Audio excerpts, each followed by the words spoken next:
यूपीएससीच्या Indian economic services परीक्षेत मयुरेश भारत वाघमारे यांनी देशात 8वा क्रमांक पटकावला आहे। एकूण 12 जागांसाठी देशभरातील 4,30,000 विद्यार्थ्यांनी ही परीक्षा दिली होती। ही परीक्षा IAS श्रेणीतील असून महाराष्ट्रातून मयुरेश वाघमारे यांची एकमेव निवड झाली आहे। मूळचे सोलापूरचे तसेच सध्या अलिबाग येथे कार्यरत असलेल्या अप्पर जिल्हाधिकारी भारत वाघमारे यांचे ते चिरंजीव आहेत। यूपीएससीतून जून 2025 मध्ये इंडियन इकॉनॉमिक सर्व्हिसेसची परीक्षा घेण्यात आली होती। या परीक्षेचा लेखी निकाल 9 सप्टेंबर रोजी जाहीर झाला। त्यानंतर 16 सप्टेंबर रोजी वैद्यकीय परीक्षा घेण्यात आली। अखेर मंगळवार 30 सप्टेंबर रोजी अंतिम निकाल जाहीर झाला। या निकालानंतर केंद्रीय वित्त मंत्रालयात तसेच रिझर्व्ह बँकेत मयुरेश वाघमारे यांची निवड होऊ शकते। मयुरेश वाघमारे यांनी इंग्लंड येथून ऍग्रीकल्चर ऍडव्हान्स्ड इकॉनॉमिक्स या विषयात पदवी तसेच पदव्युत्तर शिक्षण घेतले आहे। त्यांचे प्राथमिक शिक्षण सुयश विद्यालय येथे झाले असून संगमेश्वर कॉलेजमध्ये 12वीचे शिक्षण पूर्ण केले आहे। मयुरेश यांचे आजोबा अंगद वाघमारे हे उपजिल्हाधिकारी होते। प्रशासकीय सेवेतील वाघमारे यांच्या कौटुंबिक परंपरेत मयुरेश यांनी एक पाऊल पुढे टाकल्याचे त्यांच्या अभिनंदनात सांगितले जात आहे।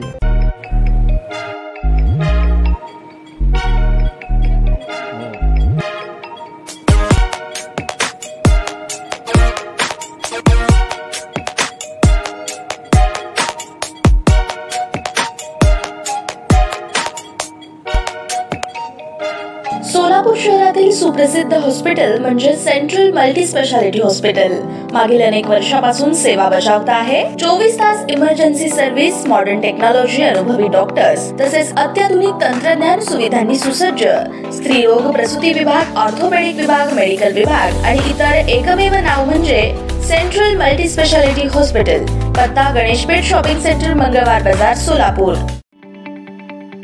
ताज्या बातम्या पाहण्यासाठी प्राईम महाराष्ट्र न्यूज चॅनलला सबस्क्राईब करा।